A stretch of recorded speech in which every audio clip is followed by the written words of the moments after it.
College Gym Vids fan going live on YouTube. This is another full episode video.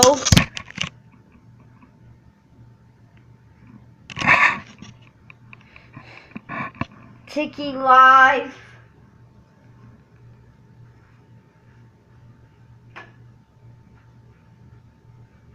Rescue 911.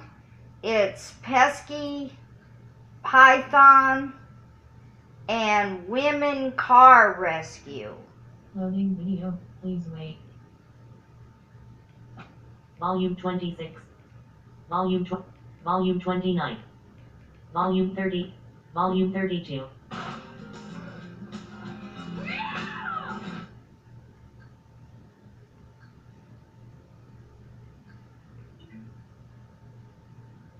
Whenever possible, the actual people involved have helped us reconstruct the events as they happened.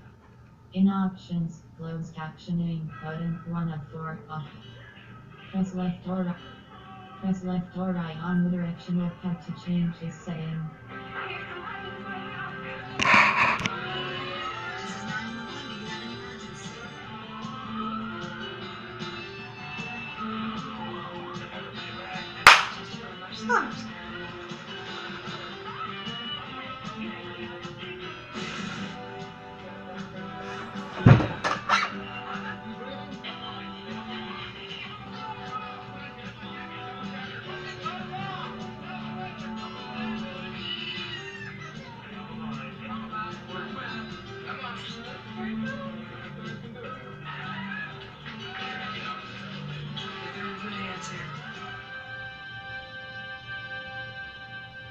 The backyard of Ruth and David Spaulding's Fort Lauderdale home borders a 180-acre state park. For years, they'd enjoyed watching the wild animals that flocked to the park. But the Spauldings never expected that one would become a house guest.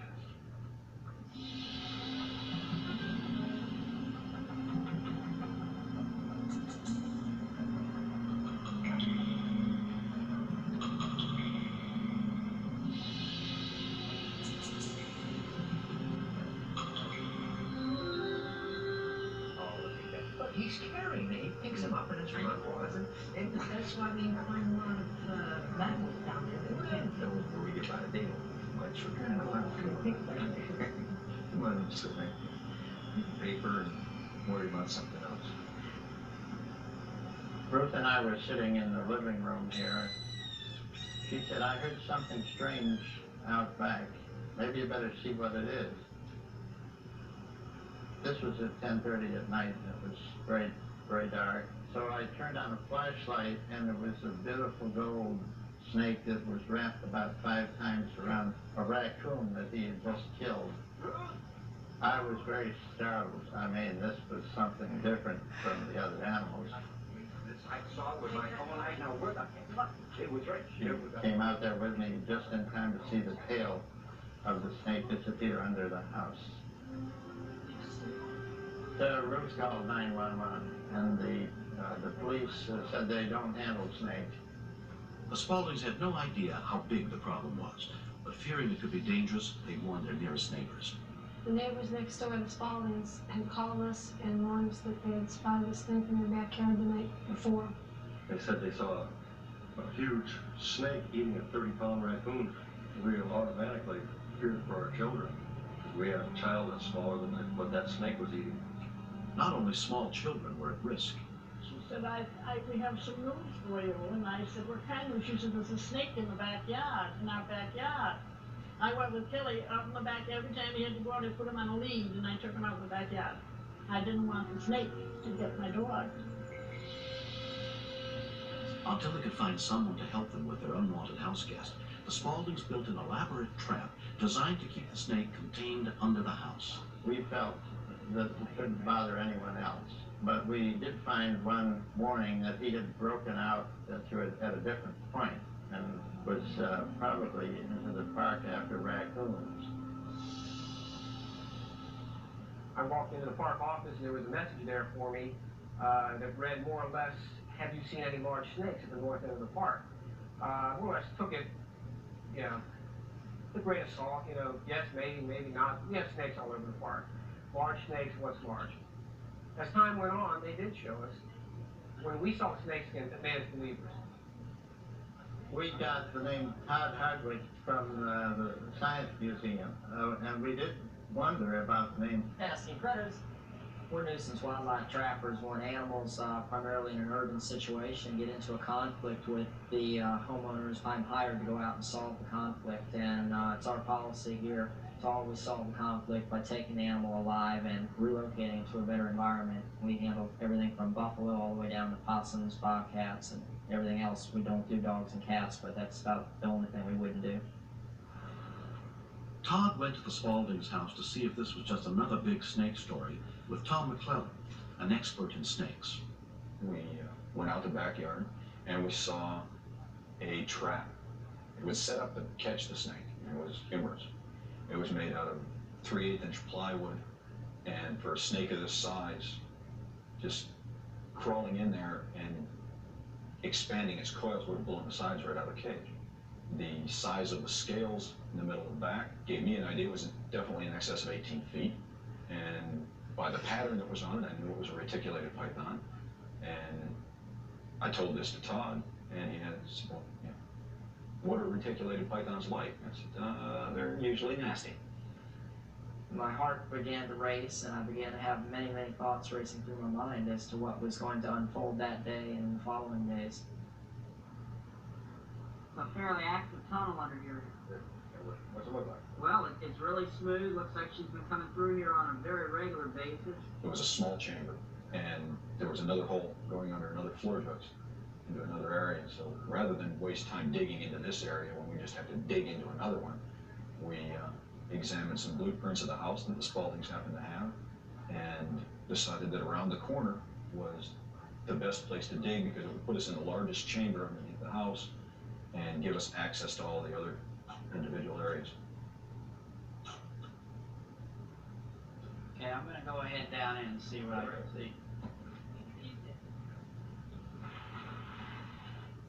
I was aware of the size of the snake. Not many people were. To have two people go under the house and get in that enclosed area with a huge snake seemed to me to be a very unwise thing to do.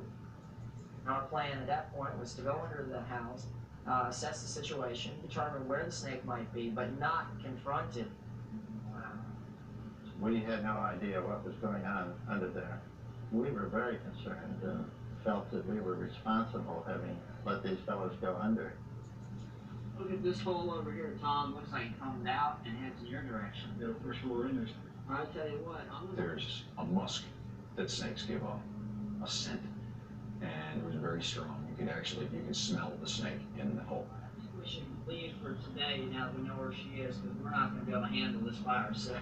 To go under the house and try and handle that animal alone would be idiotic, and two would be a little less idiotic, but still not smart. Don't worry. She's in there, right? Well, we were greatly relieved to see them come out, I can tell you. Tom and Todd had gotten an idea how big this problem was. They said they were going to get more help and come back the next day. That ought to hold until tomorrow morning. We're rush hour. When we continue, I was terrified of the thought that the second Tom's head appeared in that chamber, it would instinctively strike at him and he would take a strike in the face or in the throat.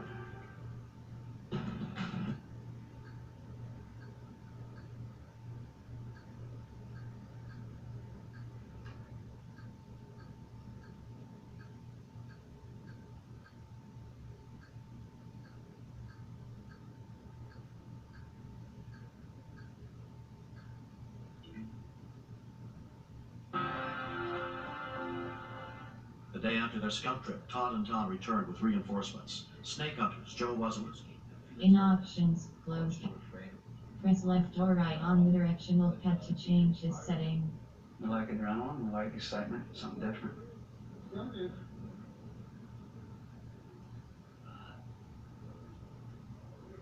Let's get some of the equipment. Since we clearly did not know what would happen, we wanted to be prepared for everything. So we had an excessive amount of equipment. Here I come. You guys see anything yet? Hi, Joe. That was the worst part of the whole day. Getting in that little hole. Being in little closed places drive me crazy. I just felt this whole house collapsing in on me. We approached the hole where we thought the snake was, and at that point we decided that we should take rocks and block off all these other holes of escape. And also at that point, Tom and Felix began to enlarge the snake's entry into the second chamber. Well, what do you think, Tom? Big enough? You gonna hit it? I had a lot of really terrible thoughts. I was terrified of the thought that the second Tom's head appeared in that chamber, that if the snake were laying close, it would instinctively strike at it, and he would take a strike in the face or in the throat.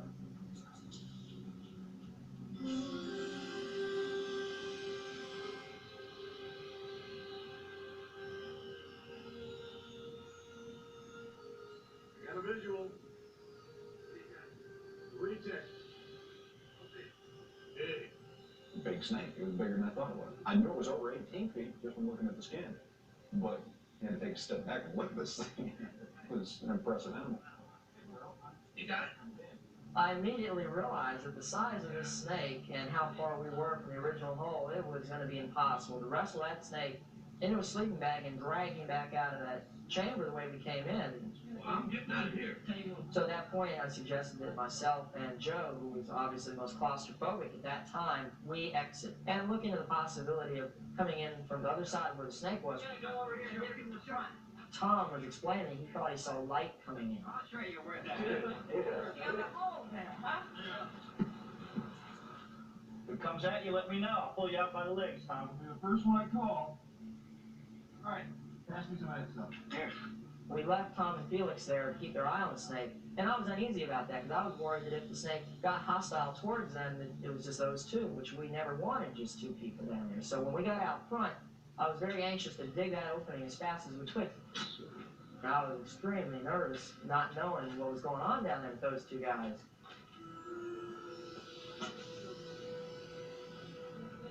It's great.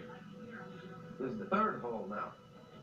Now, I'm not too thrilled about the first one, less thrilled about the second one, and I damn sure want to go on this one. Hang it down a little bit more. Alright. I need like one more foot. Can you guys hang it down a little more? Okay, I see her. Can you guys get her to come around to the right a little bit? As I was lunging in to get it by the head, it occurred to me that my boots might slip off when these guys went and pulled me out, and I would then be virtually tumbling in on the snake's lap. And the snake suddenly turned in a position to come up towards my face. And at that point, I had an opportunity to get the snare around his neck and cinched it up tight. You got a phone! Alright, we got your phone. He's got it! Go, go, go, go! Okay. What's it? The crowd was screaming, people were tripping on themselves, retreating from where we were. They had been jockeying for a position all morning and suddenly realized they didn't want to be up close. It had undoubtedly either been turned loose or it escaped. It's not the snake's fault for being into the house. The blame for that snake being loose rests solely on the person that either allowed it to escape or turned it loose. That's the person to blame for it. When it was all over, this snake story had a happy ending for everyone, but especially for Todd and his new roommate, Big Mama, a 21-foot, 250-pound python. Some of the fellas said they never had so much fun in a long time. When you're into snakes, I guess that's really the greatest thing, to be able to go under a house and get one. If I had one word to sum up the whole thing, I would say great, because I wouldn't have missed this for the world. I couldn't think of any place I would have rather been at that moment than under a house with that snake. Next. He was unconscious, and I turned around to the people that were all milling about. They kept yelling at me, "No, it's too late, it's too late, it's going to blow, get out of there." My friend that lives at Ivy Park Apartments, he loves Walker, Texas Ranger, and that was a commercial for Walker, Texas Ranger. Now I'm trying to edit out the commercials on Get TV for Rescue 911. To visit an elderly relative when they noticed a pickup truck behind them. He kept coming up to our In options, press left. Press left. Audio by disabled. In such a hurry, a big hurry. He just kept trying to come around and look and see if he could make it around me. But there was no way.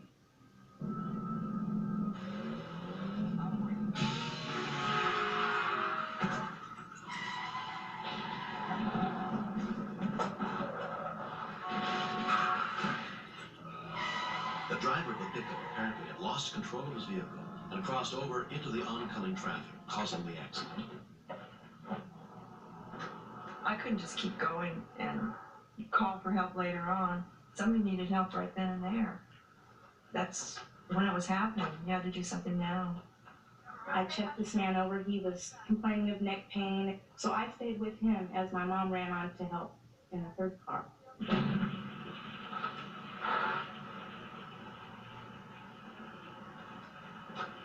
Hey, somebody's in there. Come on. Hey, lady, still in here. Get out of there. Go blow. He was unconscious, and I noticed too it was huge. I turned around to the people that were all milling about. They kept yelling at me, "No, it's too late. It's too late. It's going to blow. Get out of there." The victim weighed more than twice as much as Lana herself. Of course, that thought's in my mind it might blow up. But what are you going to do? You're just going to leave this man run away? Your only other choice is to watch this man burn alive. I'm not willing to do that.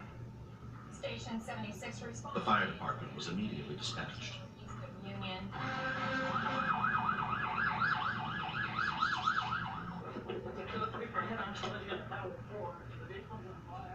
When reports of an injury accident came in, paramedics were also sent to the scene. Help me. Lana managed to drag the victim out of his burning car.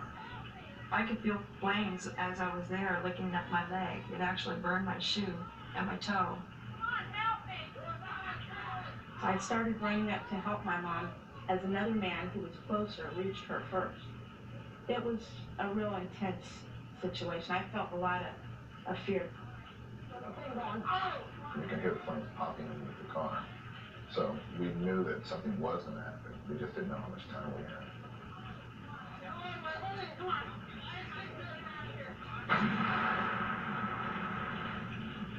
It was amazing because it was only about 30 seconds from the time we moved him to the time when the car became engulfed in flames. Michael Bradley had been driving behind the pickup truck just before the accident. We didn't have anything to cover his wounds with. There was blood just everywhere, just squirting out of his man. He had a horrible wound on his head. And so I covered the wound on his head with my hand and another wound on the side of his neck with my hand. We realized that he couldn't lapse back into unconsciousness. That wouldn't be a good idea. So we just tried to keep him talking and keep him awake. Highway Patrolman Gary Sutherland was the first officer on the scene. When I did arrive, the vehicle was already in flames, and had the driver not been removed prior to my arrival, he would most certainly have been killed. The fire extinguisher in his vehicle could not put out the burning car, but it knocked down the flames from the brush fire creeping toward the victim. I didn't think he was going to make it. He was in very bad shape.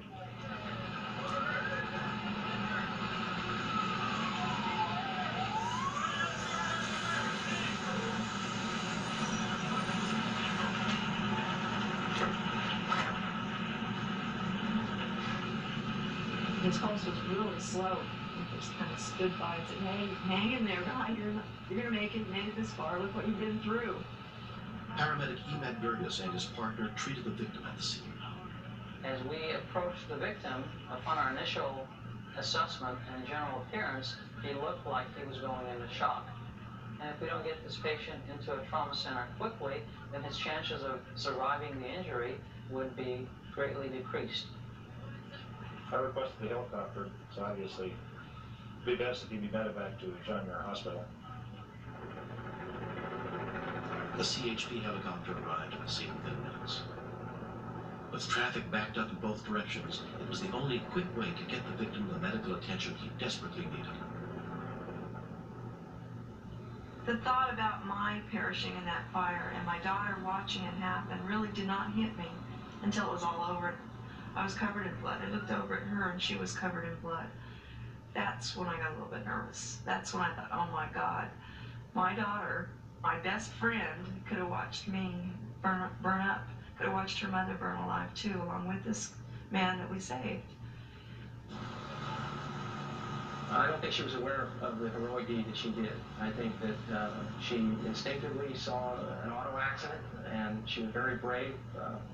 There was fire there. We all have a fear of fire and what it can do to us. And for her to make that effort with her daughter's assistance to remove that man from a burning vehicle and burning grass without any concern for her own safety is, to me, truly brave. The 46-year-old man was rushed to the nearest trauma unit with a fractured shoulder, hip, pelvis, and skull, and critical internal injuries for which he underwent immediate surgery.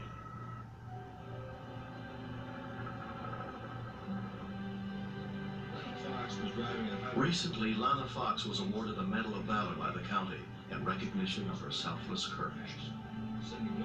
I've always looked up to my mom. She's my best friend. I don't know if you'd say she's a hero. I just think she's a helper, a giver. She's always been a giver, not a taker. I've heard from Jay since the accident several times, which is really nice. They've thanked me for helping him out and let me know that life is good for him again. He's with his family and he's happy, very happy to be alive. I don't think I'm a hero. I think I'm a doer. I've always been a doer. That's what I think. I don't know. What's a hero?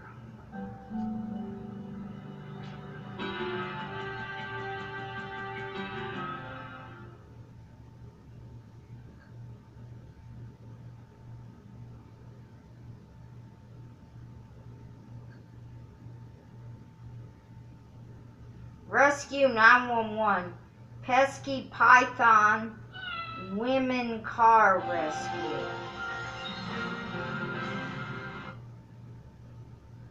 So now I'm going to delete the recording. And yes, I'm sure I want to delete it.